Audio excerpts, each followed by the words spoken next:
پھر بسا اوقات ایسا ہوتا ہے کہ ہم نے مسجدوں میں دیکھ دیکھ کر نماز سیکھی ہوتی ہے.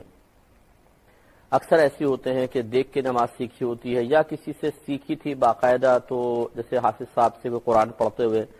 تو اتنے کم عمری میں ہم بچوں کو عموماً قرآن پڑھاتے ہیں کہ اس وقت کی بہت سی باتیں جو انہوں نے سیکھی ہوتی ہیں اسے سیکھ تو وہ لیتے ہیں لیکن مکمل طور پہ سمجھ نہیں پاتے ہیں. تو ادھوری بات سمجھ میں آتی ہے, کچھ ذہن میں رہتا ہے, کچھ نہیں رہتا, اور جیسے جیسے پھر عمر بڑھتی چلی جاتی ہے ویسے ویسے حافظے سے وہ بچپن کی چیزیں نکلنا شروع ہوتی ہیں.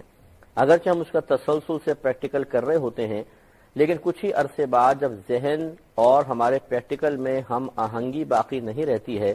تو پھر ذہن کے اندر سے چیز بالکل ختم ہو جاتی ہے, اور جو ہم پریکٹیکل کر رہے ہوتے ہیں وہ پھر ہمارے ذہن کے اندر نقش ہو جاتا ہے. تو پہلے والی چیز نکل گئی, نئی چیز نقش ہو گئی, اور یہ نئی چیز بعض اوقات غلطی ہوتی ہے, یہ غلطی پر مشتمل کوئی عمل ہوتا ہے اور اس کی ایک تصویر ذہن میں آ جاتی ہے, اور ہم یہ گمان کرتے رہتے ہیں کہ یہ وہی تصویر ہے جو ہم نے بچپن میں اپنے ذہن میں نقش کی تھی, حالانکہ اس میں فرق ہوتا ہے.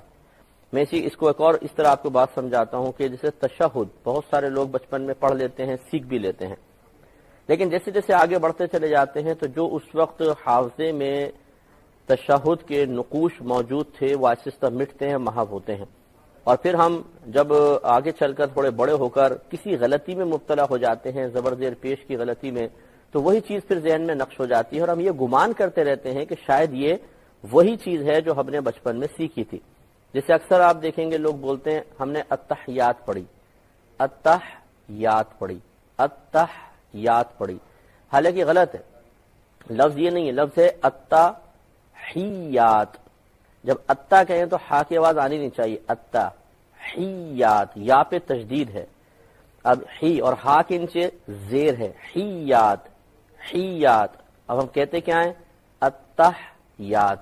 ہا کو ساکن کر دیتے ہیں اور یہ کی تشدید ختم کر دیتے ہیں. ہم نے التحیات پڑھی. تو یہ عموماً چونکہ میں نے الحمدللہ ایک طویل عرصے تک خصوصاً بالغان کو ہم نے پڑھایا ہے, قرآن بھی میں نے پڑھایا اور ان کی نمازیں بھی درست کروائیں, بہت سارے لوگ ہمیں ملتے رہے. میری زندگی میں کوئی ایک بھی شخص ایسا نہیں آیا جس بالغ نے مجھے نماز پوری سنائی ہو. معذرت کے ساتھ عرض کرو, میں نہیں کہہ رہا ہوں کہ آپ جتنے سامنے بیٹھے ہوئے ہیں سب غلط نماز پڑھنے والے ہیں, معذاللہ ایسا نہیں کہنے کا مطلب ہے, بلکہ میں جو سمجھانا چاہ رہا ہوں میں آپ کو عرض کرتا ہوں کہ میرے سامنے آج تک کوئی ایسا شخص نہیں آیا جس نے 100% مجھے صحیح نماز سنا دی ہو. کہیں نہ کہیں غلطی, حتیٰ کہ ثنا پڑھتے ہوئے سبحانک اللہم کہتے ہیں, حالانکہ سبحانک اللہم, لا کو لمبا کھینچیں گے کیونکہ کھڑا زبر ہے اس میں, تھوڑا سا اس کو لمبا کرنا, سبحانک اللہم اور کلہم, لا اور لا لا لا لا لا فرق ہے. سبحانک اللہم, سبحانک اللہم, کلا یہ لام زبر لا بنے گا, اور کلا لام کھڑا زبر لا بنے گا. یہاں کھڑا زبر ہے, صرف زبر نہیں ہے, اور یہ مد, یہ الف مدہ, وا مدہ, یا مدہ کہلاتے ہیں, اور ان میں غلطی لحن جلی کہلاتی ہے. لحن جلی کا مطلب یہ ہے کہ زیادہ بڑی غلطی ہوتی ہے, اس میں بسا اوقات معانی کا فساد زیادہ ہو جاتا ہے, نماز تک ٹوٹ جاتی ہے. میں سبحانک اللہم کی بات نہیں کر رہا ہوں, اسے نہیں ٹوٹتی ہے. اگر ہم قرآن پڑھیں اور اس کے اندر یہ ہم لحن جلی کر بیٹھیں تو بسا اوقات نماز کے فساد کا سبب بن سکتا ہے. یہ تو میں نے چند آپ کو مثالیں دی, پھر رکوع اور سجود کی تسبیحات پہ بھی آپ کو بتایا تھا. عموماً پڑھتے ہیں سبحانہ رب العظیم, سبحانہ رب العظیم, حالانکہ صحیح لفظ ہے سبحانہ ربی یل عظیم, سبحانہ ربی یل عظیم, سبحان ربی یل عظیم, یہ صحیح لفظ ہے, ربی یل عظیم, یہ کو لام سے ملاتے ہیں. اس طرح کی غلطیاں ہیں. پھر جو ہم نے سورتیں بچپن میں یاد کی ہوتی ہیں, جیسے قاری حضرات ہوتے ہیں, اگر ہم نے کسی سے پڑھا ہو تو 30ویں سپارے کی آخری چھوٹی چھوٹی سورہ وہ یاد کروا دیتے ہیں تاکہ بچے نماز میں پڑھ لیں. اس وقت کی یاد شدہ کو ہم سمجھتے ہیں کہ پوری زندگی کے لیے کافی ہے, حالانکہ ایسا نہیں ہے. یہ ہمیشہ یاد رکھیے گا, اگر آپ اپنے بچوں کو قرآن پڑھوا رہے ہیں, نماز سکھا رہے ہیں, سورتیں یاد کروا رہے ہیں, تو اس کی تجدید کتاب سے دیکھ کر کچھ عرصے تک تسلسل سے کرواتے رہیے گا. مثال کے طور پہ آپ بچے نے قرآن ختم کر لیا, نماز پوری سیکھ لی, سورتیں یاد کر لی, 1 سال بعد کتاب سے دوبارہ ان چیزوں کو آپ ان کو کہیں کہ ریپیٹ کریں کتاب میں دیکھ کر,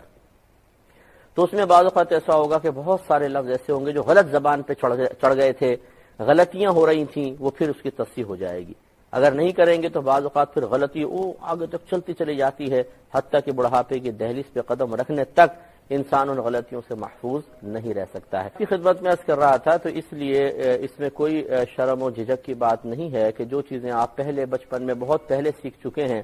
اور جس کے بارے میں ہم فخراً دعویٰ کرتے ہیں یہ تو ہم نے بچپن میں ہی سیکھ لی تھی، ہم نے باقاعدہ حافظ صاحب آتے تھے، قاری صاحب آتے تھے، ان سے ہم نے پڑھی ہیں، تو ایک دفعہ ان کو چیک کروا لیں۔ یہ ہمارا مشورہ ہے، باقی آپ کی مرضی ہے، آپ اللہ تعالیٰ کی بارگاہ میں خود جواب دے ہیں۔ اگر آپ صحیح پڑھ رہے ہیں تو بہت اچھی بات ہے، غلط پڑھ رہے ہیں تو آپ کو تشویش خود ہونی چاہیے، ہمارا صرف ایک مشورہ ہے، اگر سمجھ لیں تو بہت اچھی بات ہے۔ اور ہمارا، میں نے پہلے وضاحت کر دی کہ خدا نخواستہ یہ کہنا مقصود نہیں ہے کہ جتنے مسلمان بھائی اور بہنیں نماز پڑھ رہے ہیں سب کی نمازوں میں، سب کی قراءتوں میں ضرور کوئی غلطی ہے، یہ بھی ہمارا دعویٰ نہیں ہے۔ ہو سکتا ہے کوئی بہت ہی خوبصورت پڑھتا ہو اور بالکل صحیح پڑھتا ہو، اس کا بھی انکار کوئی نہیں کر سکتا، لیکن ایسا ہوا ہے اور ہوتا ہے، اور یہ حقیقت ہے۔ ہمیں تقریباً 20-22 سال ہو گئے اس فیلڈ میں مسلسل کام کرتے ہوئے، اور میں ویسی عوامی آدمی ہوں، عوام میں بہت زیادہ رہتا ہوں، عوام کو بہت قریب سے دیکھتا ہوں، اس کے مسائل بہت قریب سے سمجھتا ہوں، اور ہم نے سب چیزیں جو عوام کی شرعی حاجات ہیں انہیں بہت ہی نزدیک سے دیکھا ہے، سمجھا ہے اور اصلاح کی کوشش بھی کی ہے۔ اس لیے میں کوئی ہوائی بات نہیں کروں گا، سنی سنائی بات نہیں کروں گا، بلکہ یہ تمہارے روزمرہ کے معمولات میں چیزیں شامل ہیں۔